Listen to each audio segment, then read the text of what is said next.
What is up, fam? Thank you so much for tuning in to So Real Sports Talk. I got a very, very, very special guest. You see him with me once a week, either on my channel or his channel. That is my good friend, Rob, the Left Shoe. How are you doing tonight, sir? Man, I'm doing all right. You know how I am. I live and die by the 49ers. So the last couple of weeks have been rough for your boy. Let me just tell you that. But, you know, on a personal note, things are good. In everyday life other than San Francisco 49ers football, things are great.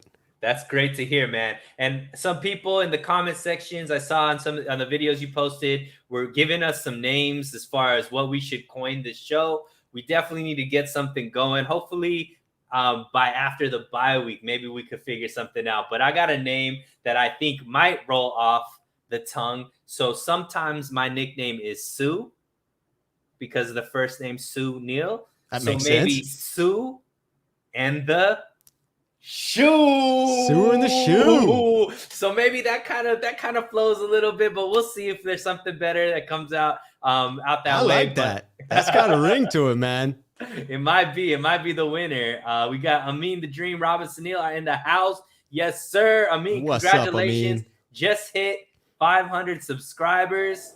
Nice. Big. Halfway to 1,000, my friend. So congratulations, Amin.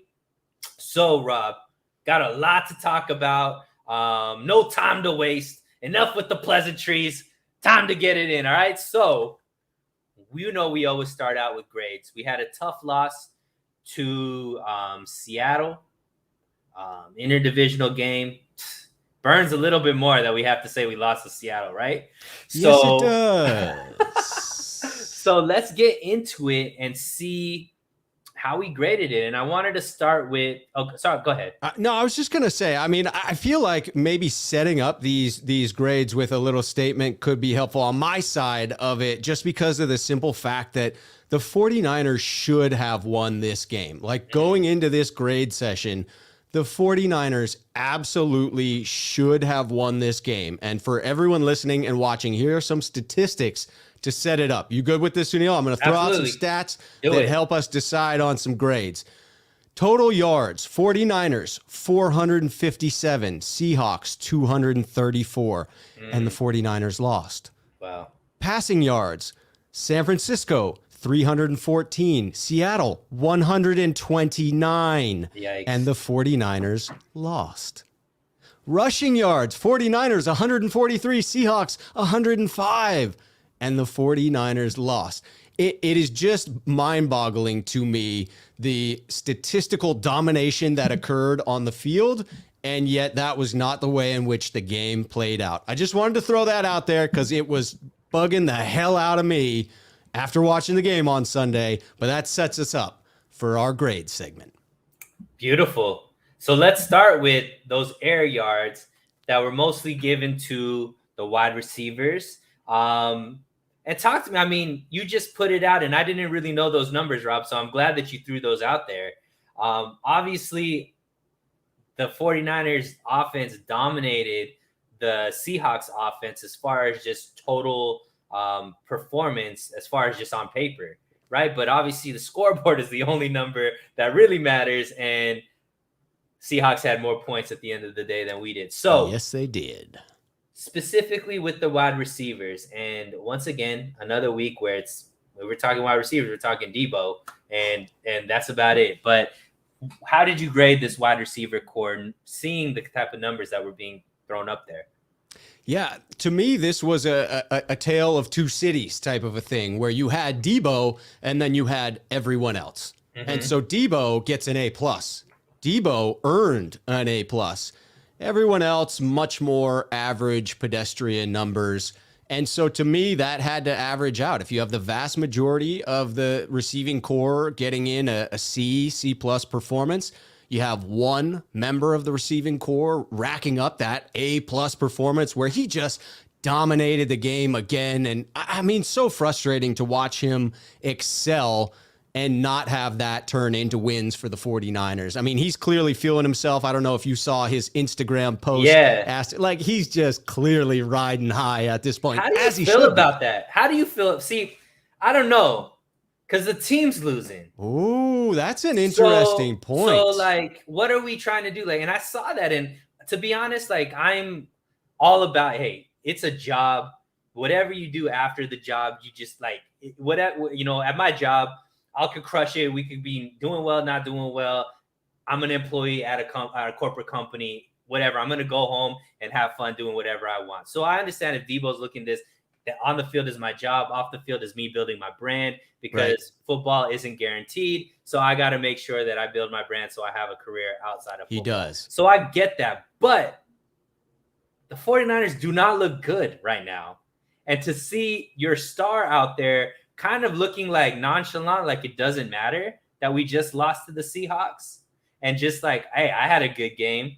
I don't know what do you think about that kind of mentality, and whether or not that's a winning type of mentality? That's a very interesting take on it. And I think in general, I agree with that premise. I agree with the premise that the team success is more important than the individual success. So let's start there. Let's agree on that point.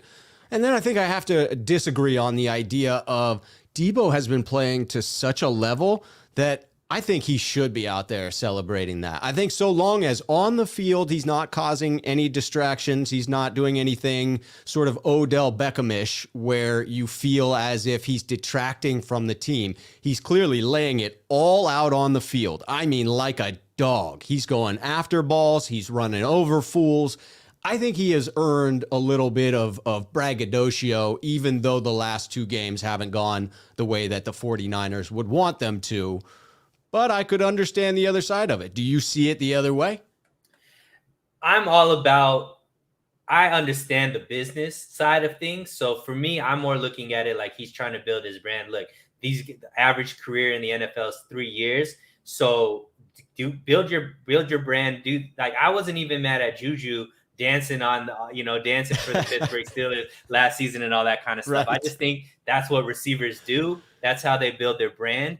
But it does irk me a little. I can't say that it hasn't crossed my mind, which is why I brought it up, that, bruh, it looks like this team might not even make the playoffs, and you're out here looking like everything is good. I don't know. Yeah, I agree. That should bother him. Where the 49ers are should bother him. Yeah. All right. So taking it back to the grades, as I was saying before I got sidetracked on the Debo thing, which is all relevant to the conversation because It is the one person shining and everyone else just mired in obscurity.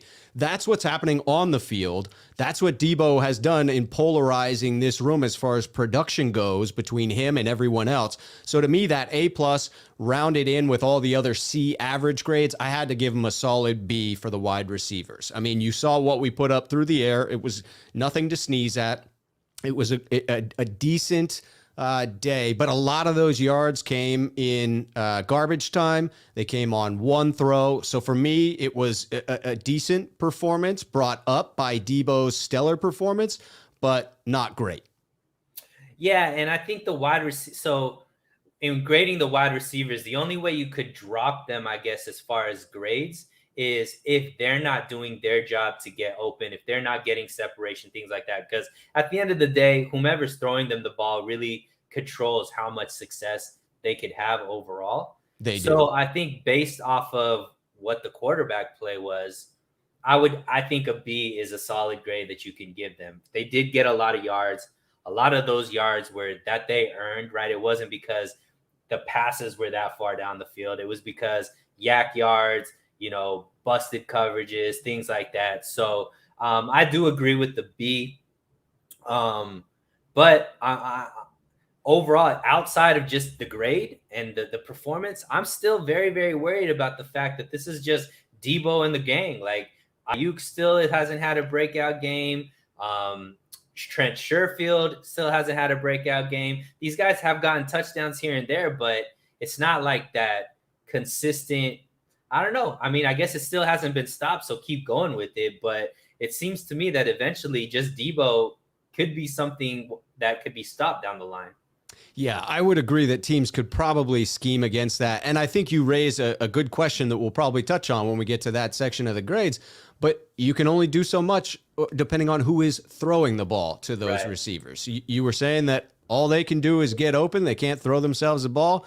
I tend to agree with that. Yeah. Or maybe they can. I mean, the running backs are starting to be quarterbacks Maybe now, they too, need right? to. Yeah. So let's move on.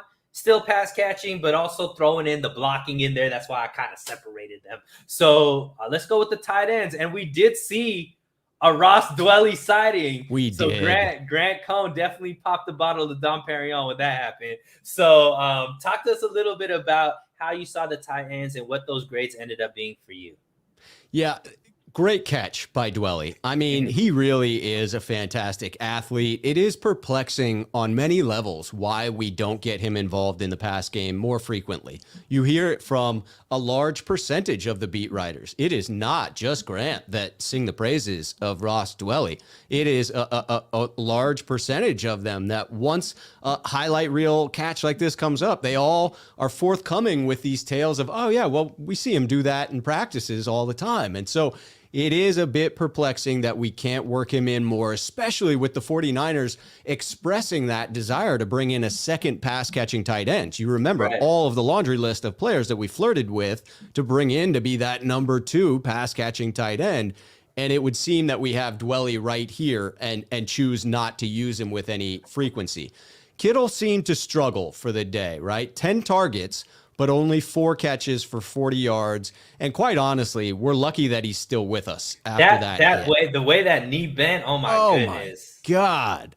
I truth be told, I don't like watching injuries. When injuries occur and they do those slow motion replays 10 times over of a horrific injury, I choose to look away because I just don't want to see that. I don't need my brain covered in nasty, bones breaking nonsense. Oh man, that could have been a lot worse. Yeah, and so I didn't rewatch it because I feared that it was serious. Once I learned that it wasn't something that took him out of the game, I then did see the replay, and it's just staggering to think that nothing was shredded there. Good. Thank God for his yoga, right? Yes, indeed. Knock on wood. Thank God for yoga. Whatever it is, whatever the reason is, we got something to be grateful there. And so, it was a decent day again. I thought that the Dwelly catch brought him up as the star of the show there with the 1 TD reception. I thought it was a very middling day for George Kittle, but the run blocking was definitely sound, and we'll touch on that when we get into the running backs. But for me, it was another pretty decent performance by pass catchers. I go with a B- on the tight ends here. Yeah. I like B-. I think I'm going to give them a C+. And the reason for that is this was a game where I think the George Kittle should have dominated. Yes. I think this was a game that he needed to take over. And I mean, it goes back to kind of what we said about, they could only do so much, but 10 pass attempts to him is a lot. And for him to not have a massive game out of that, I think does bring the grades down a little bit for me, even though obviously the blocking and all that kind of stuff is really important to the team.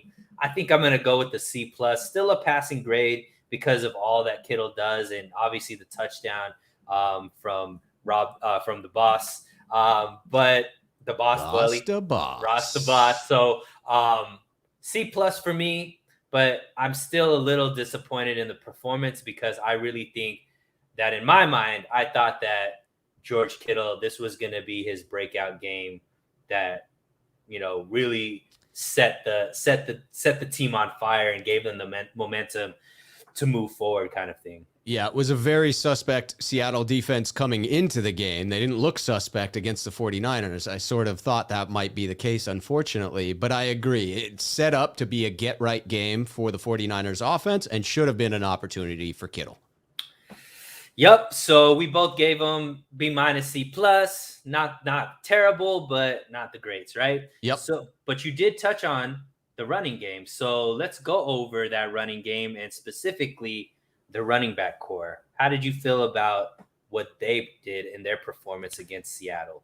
Yeah, I actually thought this group looked to be the best out of the bunch for the offense. A good day for Sermon, 19 carries for 89 yards, averaging 4.7 yards per carry. I did have to deduct some. I was leaning towards a B plus grade for this group because I did think that it was the best group within the offense. Obviously reliant upon the line, the tight ends, the wide receivers for run blocking. But as far as the performance of this group, thought it to be near the top. Had to deduct a plus from that grade, taking it down to a B because of that Jaquez Patrick throw over to Jimmy G that then took that play off kilter. It looked as if that would have been the deep shot to Kittle that would have been completed had that pass from Jaquez been on target. It was not. However, let me also point out that I do not blame Mr. Patrick for that. I blame whoever chose to have Mr. Patrick, a third string running back. We know who chose. We know who chose. Like, how? Why? Who called that play? Like, what do you? We know who called it. Yeah, we know damn well who called it. But yeah, absolutely. I mean, very frustrating. This guy doesn't know any of the playbook, right? He's just coming in. Hey, why don't we do a trick play? Hey, listen, here's what we're going to do. When's the last time you threw a pass? High school? Great. Perfect. Look, let's throw some bail to Shanahan. The play would have worked if it was executed properly, right? Yes, but that's a frustrating thing this year, Sunil, is many of those plays are not working. And at some point, it's got to be on Kyle to either get the S back in the horse, right? I don't want to drop any curse words here, but to put it back in the horse or to stop calling the plays. Like either you got to be able to coach up your team to execute those plays or you got to pull them out of the damn playbook because they are killing momentum. I mean, we were up until that play moving the ball pretty well, even though we had stalled on a previous drive. And then after that felt very disjointed. I don't know that it had anything to do with that play, but it certainly set up a poor down and distance immediately after failing to connect. So I was very pleased with the running back core, specifically Trey Sermon. And I'm kind of projecting forward. I mean, he was averaging 4.7 yards per carry. To me, that's really, really good, right? That's something that Mostert did, like, all that 2019 season where he really broke out was, up in those high fours as far as average. And, Breida was up there too. I'm really excited about seeing that from Sermon because I know at a certain point, Elijah Mitchell's coming back. And I think that 1-2 punch of Mitchell and Sermon is going to be right what we need it to be. And that is something to look forward to in a very bleak situation with this 49ers offense. So to see that, to see that we're going to have two viable running backs that can get the job done, to me, makes my heart flutter like a butterfly. All right. So to me, Trey Sermon gets an A because of what he was able to do. Now, unfortunately, it wasn't just him. I think Juszczyk wasn't utilized properly, and the opportunities he got didn't get the kind of pop that he got the week before. Obviously, Jaquez coming in, making that error, didn't make a big impact either. So I would have to give it more of a B as well, because obviously it wasn't all Trey Sermon. However, that B, I think, will turn into A's very soon here when Mitchell comes back, and it's Mitchell and Sermon rotating in the backfield. I think those are two excellent running backs. And for a rookie class that is being maligned by a lot of the faithful right now, I think they got it right at running back. I sure hope so, because that could be a deadly 1-2 punch. Now let's go to the people in front of that 1-2 punch, the offensive line. And I am interested to see how you graded this because I think we might be a little bit different on this. So go ahead and tell us how you graded this offensive line. Yeah, I thought that they, again, did all right. I thought that they blocked in the pass rush reasonably well. I think we allowed, 2 sacks in the game? A couple of quarterback hits, that's for sure. and then blocked well in the run game. So I thought did really well in run blocking, okay in pass protection, but I'm still concerned with this unit.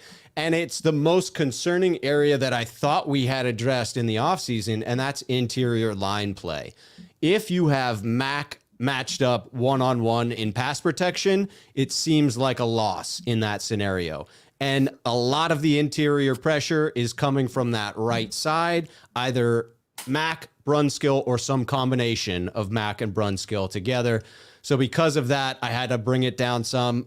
I don't think that the 49ers offense, as it's currently set up with Jimmy G, is set to handle interior pressure. You saw what it did to us in the Super Bowl. You see what it does to us anytime you have a dominant nose tackle playing. It happened again in Green Bay. And I thought that Seattle, even though they don't have a premier nose tackle, was still able to take advantage there. And that's concerning to me because a lot of the good teams we will go up against do have premier players in there. So I had to bring it down to a B there for this group. This group doesn't pass for me. And the reason for it is something that hurts my soul because I thought we had a solution and it's turning into a really big problem, Rob. And I'm surprised you aren't talking about it. Alex Mack is not good. The amount of times that Jimmy G and then in the second half, Trey Lance had to adjust to the snap because it was thrown too high, it was thrown too low, it was thrown to the side. And these guys are looking like receivers out there with the one-handed snatches and, being able to – and think about in a timing offense like this 49ers offense, having to adjust to the play that half second, 1 second, when Jimmy is known to throw the ball out of his hands. When he gets it, less than 2.5 seconds, that ball's out. Well, there's a half second gone just adjusting to where that snap is. And that is affecting what this offense can do.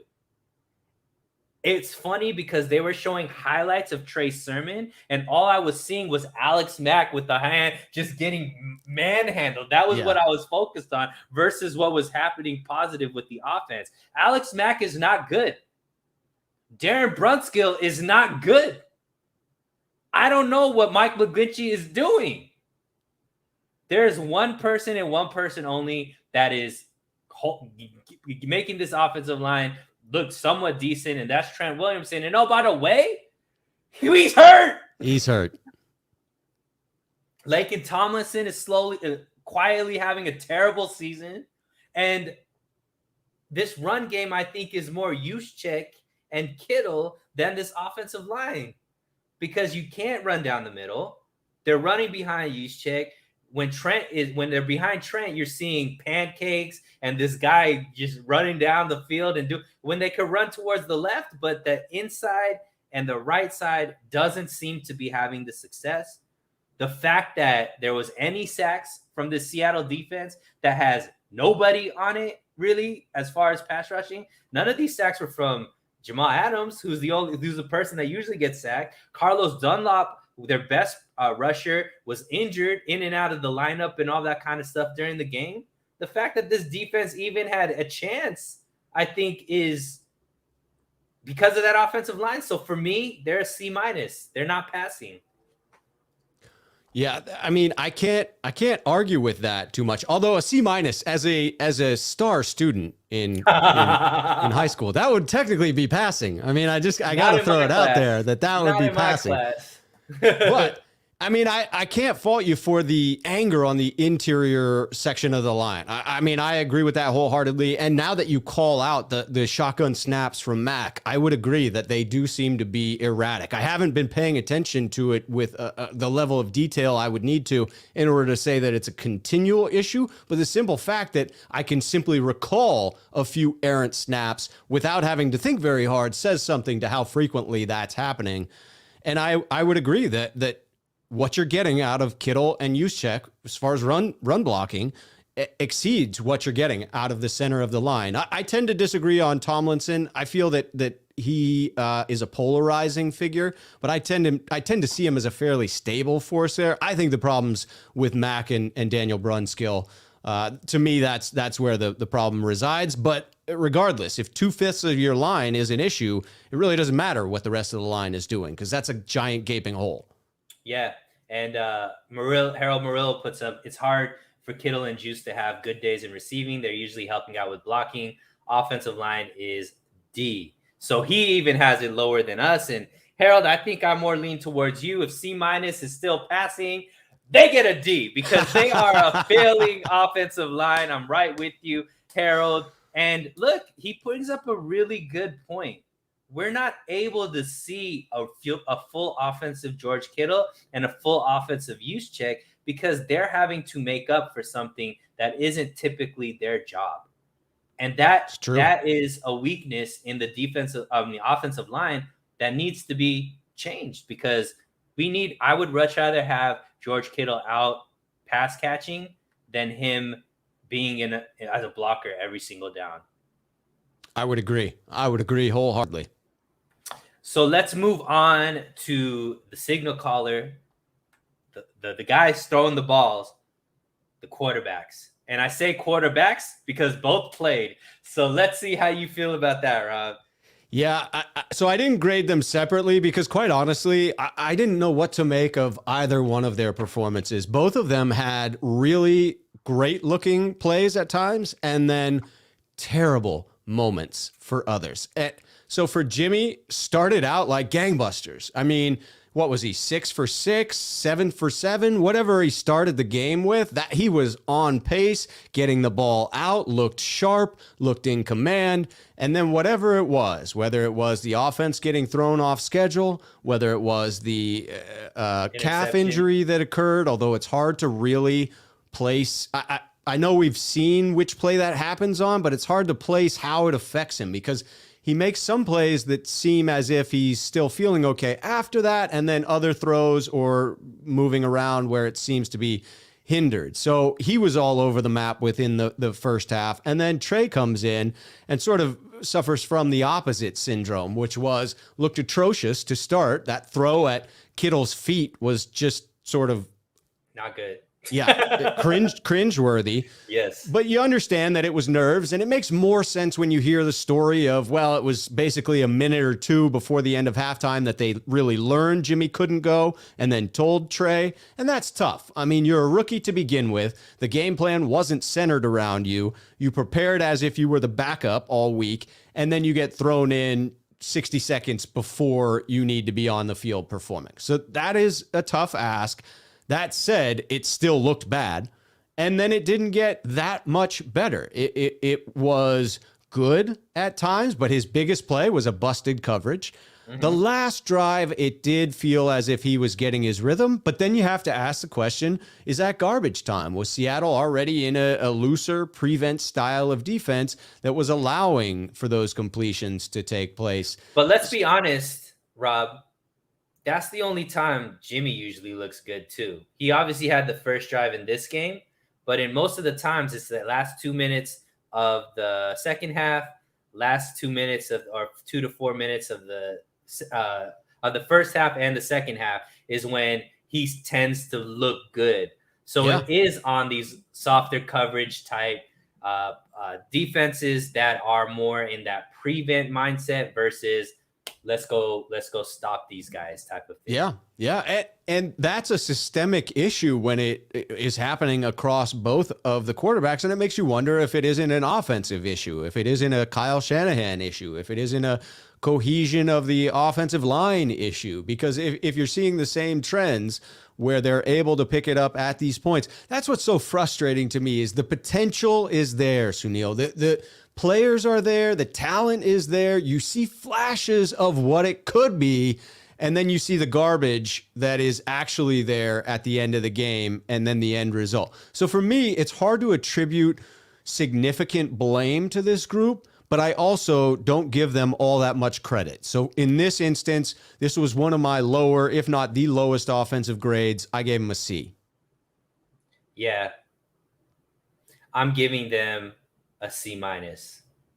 And the reason for that is primarily Jimmy, and in that first half, the defense did everything to set them up to put Seattle away. in that first half, and Jimmy Garoppolo couldn't get the job done. And it obviously left Russ with the ability to stay in the game. And if you give Russ enough opportunities, eventually he's going to break through. Yes, he And will. you put the numbers up in the beginning of this stream. It wasn't like Seattle had that big of an offensive day. Not at all. With the type of receivers that they have, and obviously the quarterback that they have, to only be in the low 200s or whatever the number was that you put, that's a win for the defense in my books. You would think that that's a win for the 49ers if you can hold that offense to what you held. The reason why there was 28 points on the board was obviously some special teams issues, but Jimmy threw that pick as well that should have been a drive down the field for a touchdown. And that's what I'm really judging this based off of, is the quarterback play needs to be better, especially with the defense playing the way that they're playing. You talk about all these weapons that they have and the flashes and all this kind of stuff. Nothing happens if the person throwing the ball cannot get to where they need to get to. And so for me, it's a C-. I mean, I guess that's a pass on a curve. They aren't passing, but we need better quarterback play. Look, we thought that, hey, we get healthy, competent quarterback play, we're going to be a team that could win consistently. We have the healthy players. We're not getting competent quarterback play. And still it's showing that we're losing games because of it. Hard to argue with that. I appreciate it. So let us go now. Flip it to the other side of the ball. We'll go defense. And my guess is these grades are going to be a little bit higher. But let's start with the secondary, okay? How did you feel like the secondary played? We know what the receivers that Seattle has. We know that a lot of people were worried about what the secondary would look like. Now that we saw the game, Rob, how did you feel that the secondary did? Yeah, Tyler Lockett, DK Metcalf, and then a secondary that's been decimated to this point with injuries. It had all the makings for a terrible outing for the San Francisco 49ers defense. It should have been clear advantage Seattle when it came to throwing the ball. And surprisingly, that was not the case. The defense very much held its own throughout this game, absolutely did what was asked of them in this effort. And I've got to say that coming into it, as decimated as this secondary group is, this was an impressive showing. I had to take into account what my expectations for this group were when I considered the grade. I think that I had to bring them down a little in my grading. I couldn't get too generous because they did have some key penalties, and penalties continue to be an issue for this group. We continue to, set ourselves up to be burned and then make the grab and then get the call. And, if that's like the Josh Norman play against Green Bay where you're saving a touchdown by a veteran grab, right? And then the defense holds, that's genius. That's next level. But when you're struggling to get off the field and to take the ball out of Russell Wilson's hand and you commit that penalty and extend that drive, have to be docked for that. You have to be docked for that. So I thought that the secondary played above what I expected them to, but are still making some head-scratching mistakes there. So I gave them a solid B. Yeah, and I think that that's a fair grade. I think E-Man is looking like much better than what we can ask for right now. Where would we be without him at this point? I think he played extremely well against DK Metcalf and really is the CB1 on this team by all stretch of the imaginations.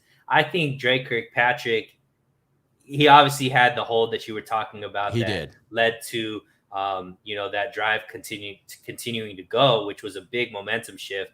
Maybe could have changed the dynamic of that game. But I think with more and more time, he's going to turn into somebody that's going to be a valuable asset to the 49ers this season as well. I think he's showing signs that he could be a solid cornerback too for us as well. I think they're a B as well. I mean, I think the safeties did their job. I mean, they were kind of non-existent. We didn't hear too much about them, which sometimes is a good thing, but they didn't have any of those massive tackles that we usually see from them as well, but they didn't blow any plays either, which is a good thing, especially with a guy like Tyler Lockett, who is known for, making safeties and making cornerbacks look really, really bad. Yes, so most definitely. Yeah. So I think a solid B is fair. Look, we expected them to be routed. We saw the week before what Devontae Adams did to this secondary and the type of numbers he put up. Neither of these receivers had those type of numbers. So to me, you got to pass these guys and you got to give them a solid B because, these are just as good receivers that didn't get the numbers that people expected. A lot of fantasy owners were pretty upset because they expected big games from these receivers and they didn't get it. So kudos. And some fantasy owners that probably should have started the 49ers defense did not and got cute and started someone who had a good matchup and instead got destroyed this week. All right, let's move it on to the linebackers.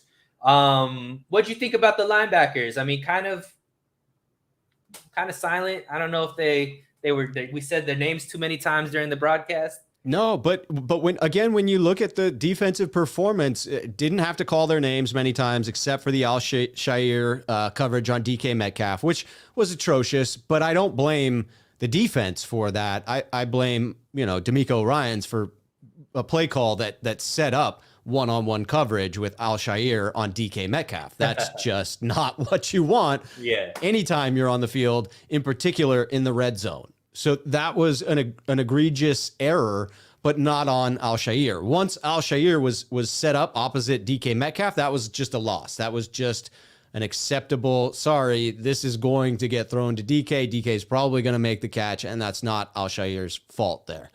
It was a schematic issue is my take on that. And then a decent game otherwise. I thought that they helped to contain the run. I thought that that's the biggest point, I think. The biggest point of emphasis was they were getting into those gaps and stopping the run. The run wasn't an issue for us this game, which had been an issue in the past 3 games. And the 49ers, Chris Carson, 13 carries for 30 yards, hemmed him up like nobody's business. Yeah, and they had to go to their backup running back who did have a lot of success, but he was more on the outsides. It wasn't that inside kind of running game that had been eating us up. And I think the linebackers put it on their shoulders to be like, we're not getting beat down the middle in the running game this week. Yeah, and agreed. It was 10 for 44 on Collins, the backup. And you have to imagine that part of that is just that, toward the end of the game, it played out in such a way where San Francisco's defense was not continually tested in that regard. I think that if it had been a closer game and Seattle had stuck with the run, potentially they would have found more success. But anyway, a solid outing by the linebackers. I gave them a B+ in this grade. Yeah, I'm going to give them a B because I think in coverage they left some to be asked for, I guess. But I think they did a great job as far as stopping the run. To me, that was the biggest thing that I wanted to see. Chris Carson has been having a very quietly good season, averaging about 70 yards and a touchdown each game. Holding them to 30 yards, no touchdowns, I think, is a win for the linebacking core. So solid B to them. Good performance, I would say. Absolutely. The defensive line. Oh my goodness. And this defensive line in that first half was the defensive line that I want to see all the time. But Rob, tell me what you thought. Hooah! That was fantastic. I mean, I'm just going to throw it out there to begin with. This was an A grade. I had to give them an A- just because we didn't win and they couldn't force turnovers, but a dominant performance nonetheless. 4 sacks contained Wilson, four runs for 26 yards, which for Wilson against this 49ers defense, not terrible, right? Not great, because the one end around, he probably would have gone on for a 95-yard touchdown run, but they just happened to be at the 15 or wherever they were. And so it only ended up being 15 yards. But there were a couple instances like that where Armstead and others failed to set the edge, and Wilson does what he does so well and escapes the pocket like nobody's business. He just sees that. He sees when you are too far inside. Eric Armstead has a bad tendency against Seattle to allow that to happen. Over the years, I just can't count the number of times I have seen him escape because of that. And that's not a complete knock on Armstead. Russell Wilson is a wildly talented guy with his feet and can escape the pocket in many instances. He does that to every team. Let's be honest. Right? So you only hope to contain. You can't completely shut him down. So 4 rushes for 26 yards. The touchdown stings a little bit. They did sack him 3 times, which is fantastic. Great to see Dee Ford and Nick Bosa eating on a regular basis. Let's keep these boys fed going forward, because I'm with you. This is what I expected to see out of the gate, and this is what I hope to see going forward, because I'm lowering my expectations. That's for damn sure after what's happened so far in this year. But I still have my hopes. My expectations are crushed. My hopes and dreams are still alive, Sunil. So I'm going with my hopes on this one, that this is what we see going forward. Again, solid A performance. I'm docking them a little minus there, so an A minus, because of the idea that they didn't completely hem in Wilson in rushing, and that they couldn't force any strip sacks, because we were all over him, and you would hope that you'd be able to get the ball out at some point, and that ended up being one of the differences of the game, was the turnover differential. So that was the only disappointment there. Other than that, solid effort. This was the best performance that I had seen from them. And remember, I had the rant last week where I'm like, you either dominate, it's like pass or fail, right? So for me, this is a passing grade, because I think they played well enough in the first half that this shouldn't have been a close game at all. But they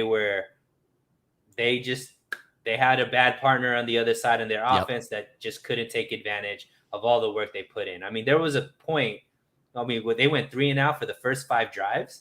Yeah, I think it was 5 3 and outs in the first half. So to do that against this high-powered offense, that could have been, even if you score 3 of those, a 21-0, even if it's a 17-0 deficit, changes the whole dynamic of the game, and the defense kept giving the 49ers offense a chance to do it. So for me, they're definitely passing. Now, the second half, there were a couple of things, Rob, that had to knock the grade down, and I gave them a B+.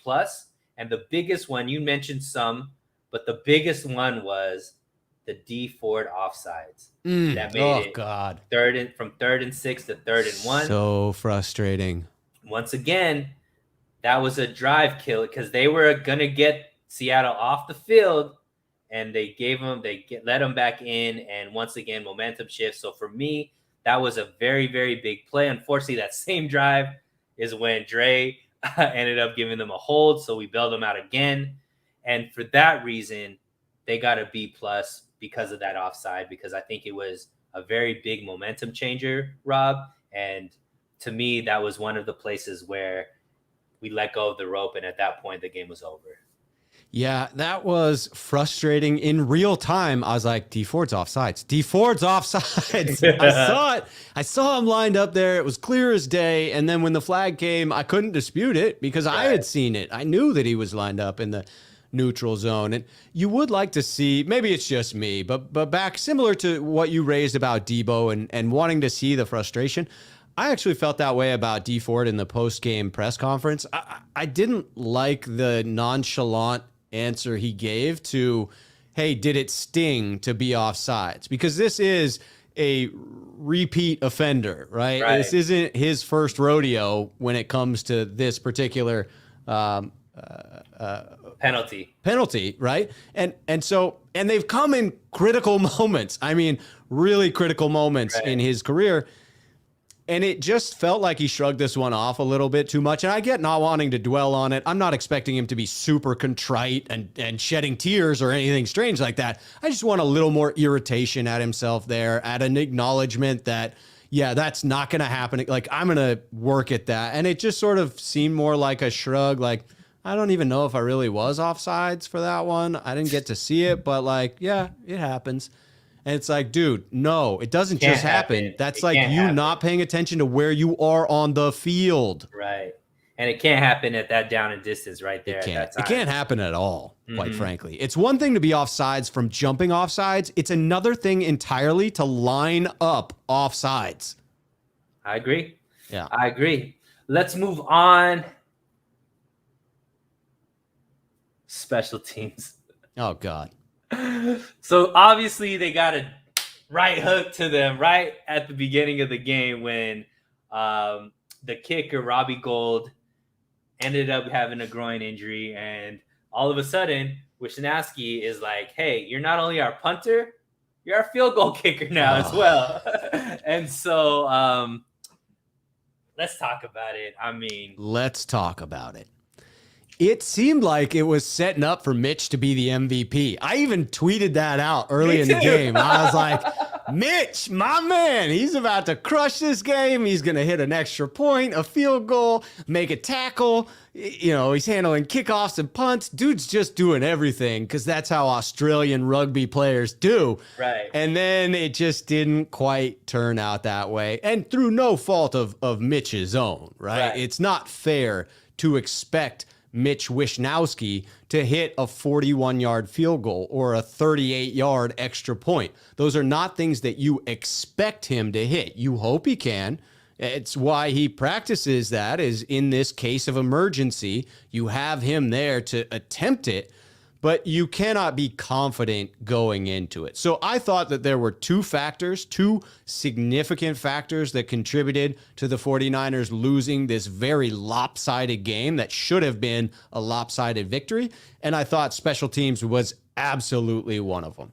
Robbie Gould being out with the injury, that's a killer. Them announcing it so late that I couldn't take him out of 4 of my starting lineups in fantasy football, also a killer. Let me say that. Oh, man. Yeah, no, I'm a homer, so I've got to, I got to get the kicker in there because Robbie's usually pretty money. And so with Mitch in there as the kicker, the idea that we're still attempting kicks, I don't know whether to throw this on Coach Hightower or Coach Shanahan for being the one that says, hey, like, what are the odds Mitch makes this? And then predicting that incorrectly, because clearly that kick was off from the start. The missed field goal, the false start on the 2-point try, and then the missed extra point right after that, the fumbled kick return, the push out of bounds for the touchback instead of downing at the 2. It was atrocious across the board. I give him a whopping F for this one. I give him an F- if there was such a thing. Right. Can't argue with you, man.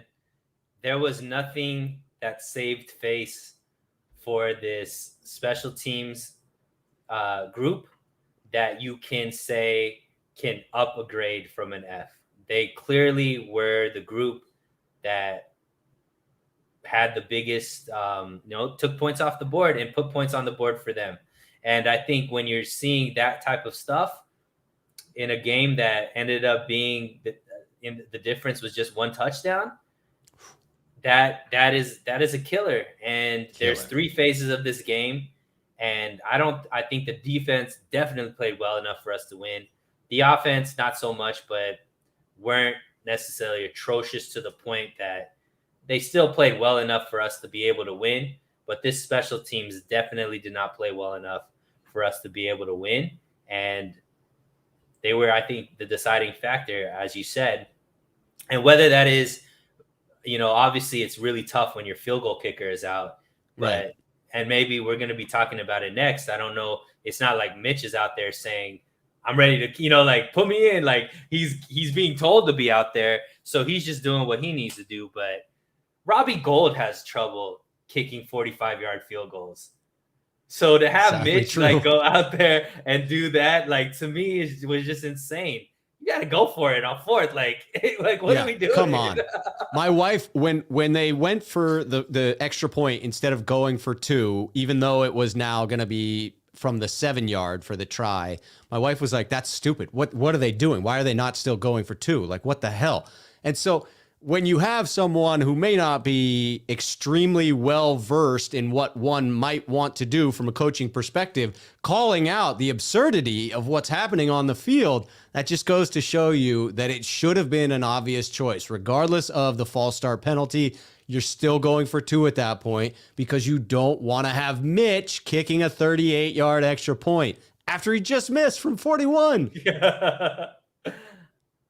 So great segue, because you are talking about decision making, and that decision making falls with one group and one group only, and that is the coaches. So Rob, you so eloquently just made a point. Let us further move on to that point and talk about what you felt about these coaches and the type of grades you gave them. All right. So I initially, my thought was, well, this is an F, right? I mean, it just is. The coaching was terrible this game. But the reality is that of the 3 coaches who control the 3 phases of the game, one of them crushed it. And so it's unfair to give the entire coaching tree an F. But the other performances in my book, aside from D'Amico Ryans, who came to play on Sunday, the other performances by Kyle and Richard Hightower were so poor that I still gave them a D-. So even though D'Amico comes in and I'm giving him high praise, even though he had a bounce back game after Green Bay, he disguised coverages the way in which I wished he had done it against Aaron Rodgers. He had an answer for the chips on Bosa. A lot of positives here for D'Amico, but everything else was so frustrating. The special teams was so terrible, and Kyle's offense was so disjointed. Perhaps it's the damaged emotions within me after that loss on Sunday, but I had to go D- because I was just so disappointed at the product we're seeing on the field. To have dominated in that fashion statistically and still walk away with a full 1-score loss, that's rough. Yeah, I think D'Amico Ryans called an amazing game. Yes. And that defense, like I said, played well enough to be able to get this win, and they were left hanging by the special teams and the offense in this game. And I don't know if you guys have seen, there's an article up that I wrote that was up on Tuesday, I believe. Is Kyle Shanahan truly an offensive genius? And let me lay it out for you, Rob. Against Detroit, the Detroit Lions give up 31 points per game. The 49ers scored 41 points in that game. However, 7 of those points was a pick 6. They only put up 34 points to a 31-point defense that's giving up 31 points every single game. Against the Eagles give up 21 points. 49ers scored 17 points. Against Green Bay gives up 28 points. 49ers scored 28 points. Against the Seahawks defense gives up 26 points per game, and the offense the offense scored 21 points. So that is playing at average or below average of what these defenses give. And the promise has been, we have an offensive genius. The promise has been, the reason why this offense hasn't been humming is because we don't have starting quarterback caliber play. Those aren't issues at this point.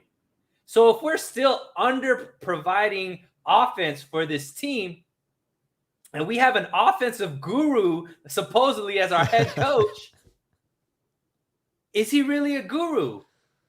Cliff Kingsbury, who everybody wants to make the butt of every single joke, is an offensive-minded coach. How's that offense looking in Arizona right now, Rob? Pretty damn good. Are they underperforming against every single defense? No. Now, do they have a better quarterback? Absolutely. Yes. However, for Cliff Kingsbury to get the type of lack of praise that he gets and being the butt of every single joke, and Kyle Shanahan to be considered an offensive guru, to me, something doesn't make sense, because men lie, women lie, numbers do not lie, and the numbers show to me that this offense sucks. It is not good. It is not a good offense. And to me, if the defense, the last 5 years, what has been better for our team, the defense or the offensive, Rob? Absolutely the defense. for an offensive-minded coach to have two different defensive coordinators and the defense still be the strength of the team, to me, something is off. Something is off, Rob. And you can't keep blaming injuries. You can't keep blaming the players and execution. At a certain point, it falls on the shoulder of the head coach, and the head coach is Kyle Shanahan. Kyle Shanahan gets an F, and DeMeco Ryans to me gets an A. I'm still giving it a D- because throw in the special teams F as well. DeMeco Ryans is the only reason, just like you said, that this wasn't a total F. This should have been a game that we won. We had a better team. They performed at a higher level. However, this offense is still terrible. It is terrible. It is terrible. And because of that, we are now a 2-2 team. Harold Murillo had put up earlier that this team could have easily been 4-0. I disagree. This team could easily be 0-4 because there are coin flip plays away that went our way instead of the other way. And we are a 2-2 team that easily is performing at an 0-4 level. And yeah, you could argue either one of those are true statements, right? We could be 4-0, we could be 0-4, because that's sort of the nature of the NFL with how close the games are. And the reality is you are what your record says you are, and that's 2-2. And while it's not as bad as 0-4, when you look at the expectations for these teams, for this team, 2-2 is still pretty bad, right? Yeah. 2-2 with who we faced to this point, the types of games that have been played, how close they have been, how disjointed that offense has been, 2-2 feels bad. And we haven't seen a good performance from total football, all phases of the game. 4 quarters of good 49er football still hasn't been put together. And look, the first quarter of the season is done now. Yeah. And look, we've only beat non-playoff teams, and the playoff teams we've lost to. So that's saying something about the caliber of team. I think this record is more about the caliber of team that they played versus the caliber of team that we are. We are not a quality team right now, and things need to change very, very quickly. Otherwise, we're not making the playoffs this season. I agree with that last statement. If things don't change quickly, the 49ers will not make the playoffs. I disagree in that I think this is still a quality football team that's just not playing like a quality football team. To me, that difference is that at some point the light could come on. I'm not saying it necessarily will at any point this season. You could go the entire year and they could look as bad as they have to this point. But the talent is there. And so that's why you raise an interesting question about Kyle Shanahan. Even if the offensive genius is there, is he a great head coach? Because to this point, he's not able to maximize the efficiency of the players on his team. And if you look at the injury history, now that he's been with the team for his 5th year, you have to attribute that choice of bringing back injured players to him, right? It's his regime that have made these choices to continually bring back these players. So I agree. The excuses are running out. This isn't Chip Kelly's team. This isn't Tom Sousa's team. This isn't Harbaugh's team. This is Kyle Shanahan's team. Kyle Shanahan and John Lynch's team, for sure. For better or worse, you get the praise, but you also get all of the criticism as well. So you got to take it like a champ. Harold Murillo, I love your optimism. 49ers can still turn it around. Look, I am Scrooge McDuck right now, and I want you to be the truth, man. I want that to be the truth. So we're almost at an hour right now. Do you have any time constraints? No, I can go a little further. Okay, I got two more things. I want one question, and then we'll go into predictions, okay? Let's do it. So the biggest question mark of what's going to happen this week against Arizona is, who is the starting quarterback? Now, one thing that I say is this week we get to find out if Kyle Shanahan is Kyle Shanahan or if Kyle Shanahan is Matt Nagy. But Matt Nagy already came out and said Justin Fields is the starter. All right? So yes, he did. Everything had been pointing towards Trey is going to be the starter, forced to be the starter. Jimmy went out in the press conference right after the game saying, I hope I only miss 2 to 4 weeks. So we thought, okay, Trey Lance, no debate. Right. Not even a question mark. Now, all of a sudden, there's a big question mark. And Jimmy's saying, hey, it's more of a strain and maybe I can play and all this kind of stuff. Feels Jack pretty good. Hammer just tweeted that initially after, when they said who was going to be at the press conference, no quarterbacks were listed. Then all of a sudden, Jimmy came up. Jimmy. So all signs are pointing that Jimmy's going to be the starter against Arizona, at least from what I'm seeing and piecing together what I think Kyle Shanahan is and the stubbornness that he brings to the way that he style of coaching and decision making that he makes. Now, Rob, who do you believe should be the starter week 5 against a very, very good, the only undefeated team, which is the Arizona Cardinals? To me, there's no question of who should start this game, and it's Trey Lance by a mile. And it's not to say that Jimmy should no longer be the starter of this team and that it's time to make the transition. I'm looking at this as a one-game season, and what's the best opportunity for the 49ers to have both short-term and long-term success. And what I will say here is if Kyle Shanahan goes against what I'm advising him to do right now, which is, Kyle, start Trey Lance. Start him. Tell him, Rob. Start him. He's listening. If Kyle decides to do the opposite and says, no, Rob, I don't trust your judgment here. I'm going out on my own. I'm going with my gut, and I'm going to start a less than 100% Jimmy G on Sunday. Let me just say this, Sunil. He better be freaking right. Because I am not on this. Yeah, there's uproar amongst fans, but Kyle's job is secure at this point. Let's not mess around with that. Maybe by the end of the year, John Lynch could be on the hot seat. But I believe firmly that there are not many things Kyle could do to put himself on the hot seat this year. I think it could happen sooner than people would admit, but not this year. However, if you start a less than 100% Jimmy, and he then loses that game, that might be the only scenario in which I believe Kyle Shanahan could find himself on the hot seat this year.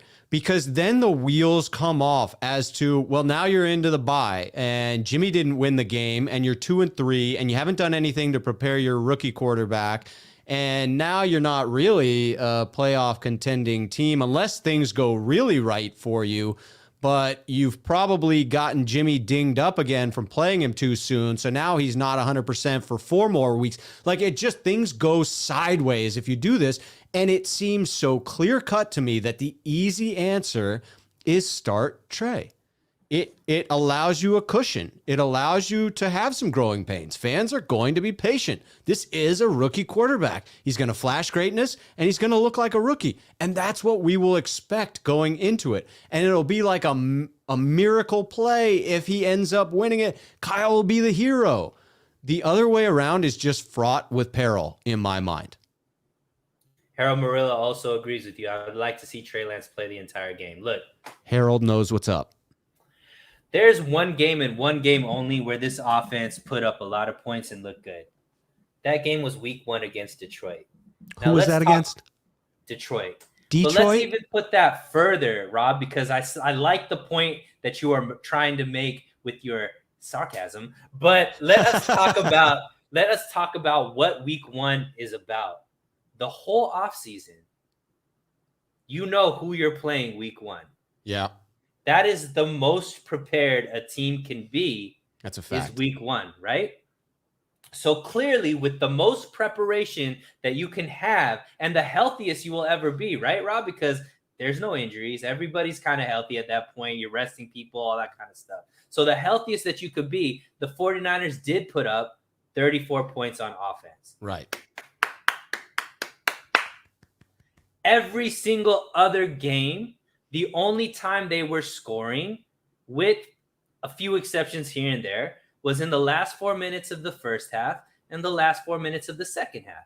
Now, against Green Bay, Jimmy Garoppolo came out and had a really nice drive in the beginning of the first half and scored a touchdown then.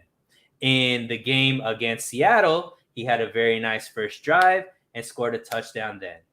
But other than those 2 drives, outside of the Detroit game, we are only scoring in the last 2 to 4 minutes of each half. Now, what is special about the last 2 to 4 minutes of each half, Rob? What is the defense usually doing? Typically, the defense is in a little bit of a softer zone. Yes. So obviously, it is easier to look good when one, the defense is playing off, and two, everything is speeding up so they can't make their necessary changes. The defense is usually more tired during those drives than usual.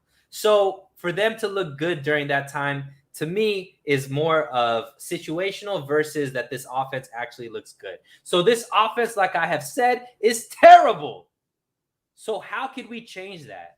What is the only thing we can do to change? There's not a lot of personnel changes that could be made at any other grouping of this team. There is only one group where we can make a change that could actually infuse something into the game that we haven't seen. We haven't seen Trey Lance fully prepare to be the starter and get a chance to fully be the starter for the whole game. That is the only thing that we haven't seen and the only thing that could possibly make a difference. Now, will it? I don't know. I hope so. I want to think so, but let us see. And if he flames out, he flames out. But let us see, because we've seen Jimmy G practice as the whole starter, and we've seen that this offense has been underperforming. I laid out the numbers earlier. What we haven't seen is Trey Lance be preparing as the starter the whole week, be the starter without any competition, and see what he could do to make this offense look good. Now, go ahead. Go ahead. No, I was just going to say, I'm with you 100% on that. And would go even further to say you want to allow Jimmy to get fully healthy, because if you plan to put him back in at all, let's just avoid that BS that we saw last year where it was, he's not really ready, but we're going to throw him in. Oh, look at that. He tweaked it again. Oh, let's give him a couple more weeks and he's not really ready. Throw him in against Seattle. Oh, look at that. He's done for the year. So let's just get out of that nonsense, that stupid carousel. Let's just get off the ride and say, no, this is Trey right now. And it's going to be Trey going into the bye, and it's going to be Trey coming out of the bye. So it gives Jimmy time to heal if you do want to go back to him. But in the meantime, it gives you enough time to see whether you actually do want to go back to him, because it'd be 3 solid weeks of Trey preparing as the starter.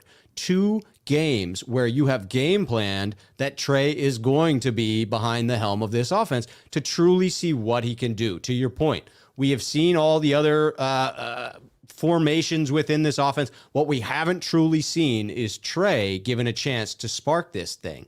Even if he doesn't spark these wins, and even if we continue to struggle, no real harm done, because a non-healthy Jimmy probably isn't going to get the job done either.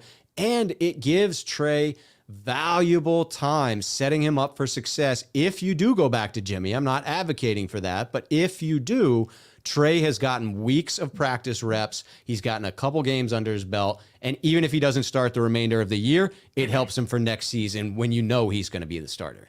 Look, and we just saw what experience does. Justin Fields started against Cleveland and looked terrible. He looked like he can't play the position because of how many times he was sacked. And look, Arizona is a really, really good team. That's a tough outing for anybody at quarterback to play against that Arizona Cardinal defense. So could Trey Lance look really, really bad? Absolutely. But how did Justin Fields look the next game? Pretty electric. And you saw a first round draft pick quarterback and the talent that he had, and he led them to a victory. I don't know if this team is a playoff team with Jimmy. I don't know if this is a playoff team with Trey. I'm a little bit more down on the 49ers than I think most. But what I do know is Trey Lance is the future. Jimmy is injured. Kyle, this is your chance to be like, we're going to give him this week off, the bye week off. In week 3, it was always my plan for Jimmy to come back. If Trey's the starter and looks terrible, you can always say that was always the plan, right? Yeah. Or if he's electric and they get a win because of Trey, now you could be like, well, he's going to be our starter. He won the position. It's a win-win. Yeah, it's a frustrating scenario that the 49ers seem to have thrust themselves into with this quarterback situation. It could have been a pretty straightforward quarterback situation. If you were investing that much in the future, most teams would have moved on from Jimmy Garoppolo. That would have changed this scenario. You would have brought in someone who would have been a suitable bridge quarterback or a passable second string quarterback, and it would make this transition a lot easier. But instead, the 49ers were unwilling to commit to either strategy and rode right down the middle. And someone put this saying out on one of Grant's shows, but the idea of having a foot on two different boats, right? And riding that out. And the two boats then diverge, and now you're there doing the splits over open water. And that's where the 49ers are. One foot in each boat. The boats are headed in different directions. They don't know which one they want to be on, and pretty soon Kyle Shanahan's going to fall into the drink, because that's just how it works.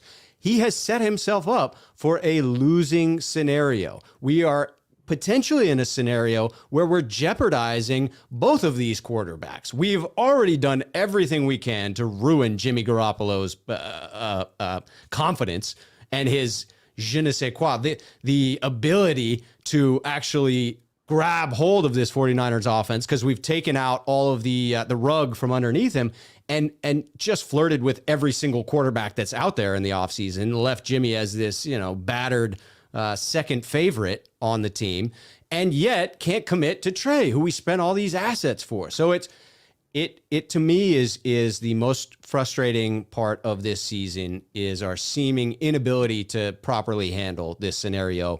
And I get the gamesmanship, but at some point you want to exert confidence. You want to exude confidence in one of these two choices. And at this point, it doesn't feel like Kyle has confidence in either one. Yeah, it's tough. And I think I agree with you in that saying that was out there. And I think Kyle's gotten like the golden ticket right now, the ability to start Trey with already a caveat in there that he could start Jimmy without anybody thinking that this wasn't just the plan overall, right? He has a chance to see if Drake could show out. And then if he shows out, he's a starter going forward. Or if he doesn't, hey, Jimmy has an injury. We wanted to rest him through the bye week, get him healthy so that the second half of the season, he's fully healthy. Seems like a win-win, but hey, what do we know? We just talk about this stuff. We don't actually make these decisions. That's right. All right, so let's move on to next week. Arizona is the last undefeated team in the league. They are sitting pretty 4-0 with the dominant victory over the Rams last week. They are in first place, not only in the division, but also in the conference, looking like world beaters with the way that their offense has been playing. AJ Green is looking like the old AJ Green. And they also have this guy named DeAndre Hopkins, who's pretty good at playing the wide receiver position. Not to mention Kyler Murray, who seems like the favorite for the MVP at this point, and a guy named Chase Edmonds, who's a pretty good running back. And we haven't even talked about their defense, which has some studs on there, okay? So I'm saying that to say this. It's not going to be an easy one. So What is your prediction, Rob? How do you think this game goes? Let further go. What do you think the 49ers need to do to actually win? And then what you think is actually going to happen?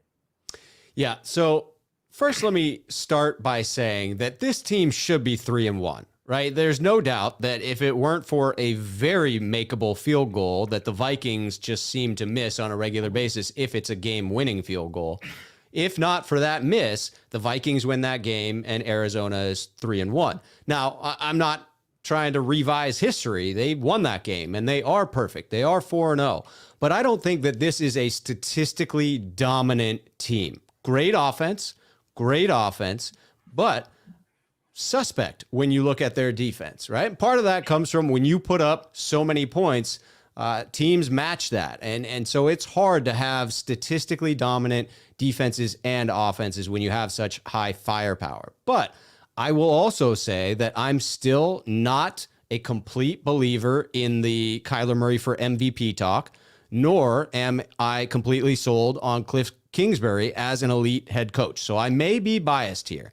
I feel that Kyler still has not gained full control over his skill set and this offense. I think he will be extremely dangerous whenever that happens, but I still see moments where it's just a chuck the ball up and see what happens. And I just don't think that's a sustainable game plan within the NFL, because those are coin flips. And in the NFL, in games that are so close, decided by one score more often than not, you can lose some of those coin flips. And we saw them sort of go into the tank during the second half of last season. After watching the game on Sunday and rewatching the game against the Rams, I actually thought that the Rams were the better team on the field. That game certainly went Arizona's way, but in a rematch, I'm going to be taking the Rams in that one all the way. And I still think that they are the class of the division that the 49ers are looking up to.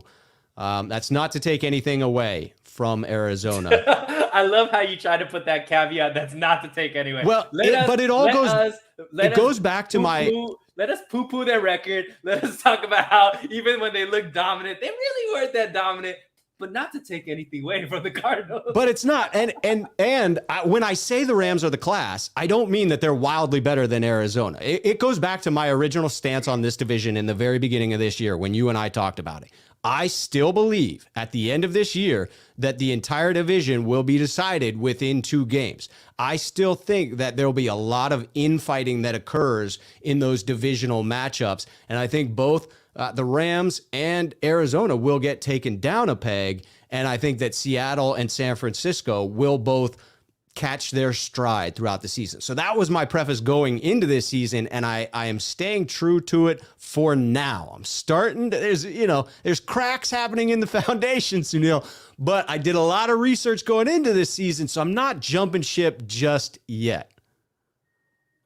Head and heart? With your heart, not with your head. Thinking with your heart, not with your head. But please keep going.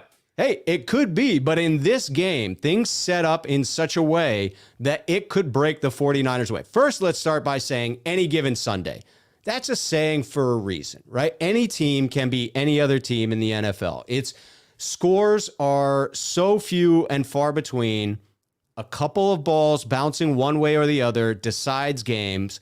And therefore, you can never say that it's out of the realm of possibility, even when you have a very dominant team against a very poor team. And I don't think that's the case. I think you have an incredible offense that is lighting the league on fire at the moment, and an average defense that has faltered in some of these. And one of the areas that they falter is allowing 5.4 yards per rush. 5.4. That is not good. Nope. If the 49ers can't eclipse that 5.4 yards per rush when they're adding, and I'm putting this out there because I'm just going to count on Kyle to do the right thing. When they're adding Trey Lance at quarterback and getting back Elijah Mitchell, because he's out of the blue non-contact jersey. I'm putting him back in the game too. Getting those 2 players in there. If the 49ers cannot eclipse that 5.4 yards per rush, I will be surprised. And if they do eclipse that, how do you lose? With the defense the 49ers have, that 5.4 yards per rush, I think that's a recipe for an upset, Sunil. Interesting.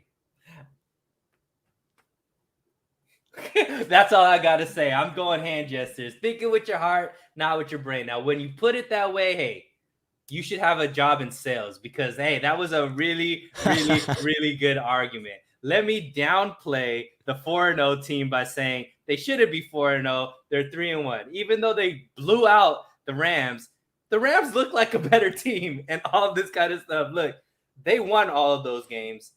That Minnesota game was close.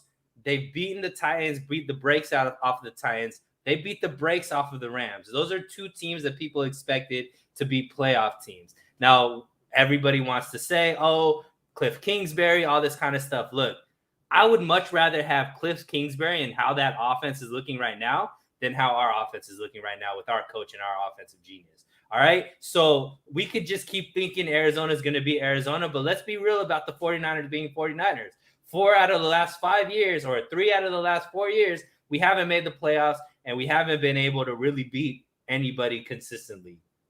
This is a 4th year that is looking like a team that could only beat bad teams and not good teams. Arizona is a good team. So by every stretch of the imagination, just based off of what we've seen from this 49ers team, if it was a bad team, they have a chance. If it is a good team, more than likely, it is going to be a loss. Now, this is the reason why I believe, unfortunately, the 49ers are going to lose. I think this defense actually makes this Cardinals offense look pedestrian at times early in this game. But this offense is not going to be able to score. And because this offense is trash, and I do not believe Trey is going to start. I believe Jimmy is going to start. Ooh. That's the only reason why he's out there at the press conference. That's the only reason why all of a sudden all the reports are that he's healthy. If Jimmy was not going to start, they would have just said his injury is his injury and he's not going to be able to start. Because then they give Trey all the confidence and they have that caveat that it was because Jimmy was injured the only reason why Trey is starting versus any other reason why Trey is starting, right? Right. So to me, this is all pointing to the fact that Jimmy is going to be the starter. So to me, the rushing game, great. Hopefully they could run for 6 yards per carry, and that does change the way that this offense is there. But at a certain point, Jimmy's going to have to throw the ball. And one thing that you might think that the Arizona Cardinals are not a good defense, but they have two extremely good people that could rush the quarterback in Chandler Jones and slipping my man, the guy that they got from Houston, J.J. Watt. And they also have a safety by the name of Budda Baker. Yeah. Who loves picking off the ball. This is a secondary that will get interceptions, and our starting quarterback is somebody who loves to throw interceptions. So to me, I think it's going to go back to the turnover game, this offense letting the defense down, which is why I think this is going to be a 2-score victory for the Arizona Cardinals. I think that if things play out the way you're describing them, you have correctly predicted the way in which it will go. And what you lay out is a reasonable course for this football game. For me, the key way in which the 49ers pull this upset that I'm predicting here is mistake-free football. It has to be. You cannot turn the ball over. And my prediction of Trey Lance starting is a quarterback who very seldomly turns the ball over, right? When you go back to his college career, the man held on to that thing like I clutch my Hundies, right? Like he's holding on to that thing for dear life. So we need to play complementary football. We got to take advantage of that defense that's allowing 5.4 yards per rush. Our defensive line has to be dominant, has to contain Murray in much the same way that they did Russell Wilson, allowing a few sneaks here and there where he gets outside of the pocket. But for the vast majority of the day, they hold tight. We need fewer penalties from the cornerbacks than we got against Seattle. And the defense must force that critical turnover. That, to me, is the way in which the 49ers can pull this off. So the question is, can they? And I think the answer there is absolutely. They can. All of those things I just laid out are possible. They could happen. Now, if you're asking me, will they? It's highly unlikely. It is. I will give you that my outcome is highly unlikely, that I am playing a little bit with my heart here. The 49ers have not shown that they can play mistake-free football to this point. And I do believe that's a reflection of their head coach. I think that when you're unable to execute at the highest level, that the buck stops here with the head coach. He needs to own that. But I also believe that because of the way in which they're struggling, it's possible that the light will come on at some point. And I think that this game sets up to be one where that could happen. So I'm basically predicting that upset. I'm willing to bet on the fact that the 49ers are going to do it. I haven't decided what the bet's going to be yet, but I'm doing it. I'm going to throw it out there. I'll put it on my channel. I'll let you know next week what it ended up being, but I'm laying my money where my mouth is. I'm going to put money down with Oregon Scoreboard or whatever our lottery system is here for betting in Oregon. I'm putting my money on the money line for the Niners to win. I've got them 27-24. Woo! Wait, a field goal with a brand new field goal kicker. That's what you think is going to happen. Hey, maybe that's 4 touchdowns with 1 missed extra point. Okay, more likely, more than likely. We got some differing opinions. Steve-O Supremo, call animal control. Lance is throwing ducks everywhere. That was a good one. I got to give it to him. Harold Murillo on the other side of it. This is why Trey Lance should play the entire game. Ricardo Muniz can't sack Lance. It falls on Kyle. He needs to get his act together. That's the truest statement of the day, my friend. Beautiful. Well, hey, we're a few games out. There's going to be a great NFC West rivalry game tomorrow with the Rams and the Seahawks. So that's going to set up the week, and then obviously the Sunday playing the Cardinals. I'm going to preface this. Last week I said Seattle was going to win. Unfortunately, I was right. This week I do think Arizona is going to win. I hope you're right. This is exactly what I said last week. I hope I'm wrong. I hope you're right. But I don't. Well, if it makes you feel any better, well, it probably makes you feel worse. We should have won that game against Seattle. We went through the statistics. There's no reason you should lose a game where you dominate the other team to that extent. Losing that is next level losing. That is next level losing. That really is. You want to sit Kyle down and be like, so Kyle, that was really amazing how you managed to lose that game. Would you walk us through the decision-making that got you there? Yeah. I don't know, man. But Rob, we're doing this show next week on your channel. Guys, Rob puts out some really, really great content. His YouTube channel is in the description. Please, before you sign out of this stream, please go to his channel, subscribe, and make sure that you're following him. We need to support our 49ers content creator. And I believe Rob is one of the most underrated and should be top 5 in my books as far as the type of content he puts out. Rob, anything you need to plug for the rest of the week? No, I appreciate that, Sunil. I absolutely would love if you guys head over to my YouTube channel. It's just Rob Shoe. My Twitter handle's there underneath me, @TheLeftShoe. And I'll be going live at some point tomorrow. I'm putting something out. Haven't decided on the time because the schedule doesn't look too open, but I'm going to fit something in and I'm going to announce it on Twitter. So go follow on Twitter. Look for that announcement of a live coming out on my channel. Regular content coming out on a weekly basis. I've got Sunil coming over there to join me. Go subscribe, and we will see you on my channel next week. Yes, sir. And the only thing I am plugging is Sunday after the game. We are doing the sound off with the 49er faithful. Give your guys' takes on the game. Everybody is welcome. Please, please, please join in. I will be sending out the link before the game, and then come in after the game, and let's talk shop. This is just your chance to basically talk shop. So thank you, Rob, for making the time today. We shall see everybody later on this week. Stay safe, stay healthy, stay hydrated. Till next time. Go Niners.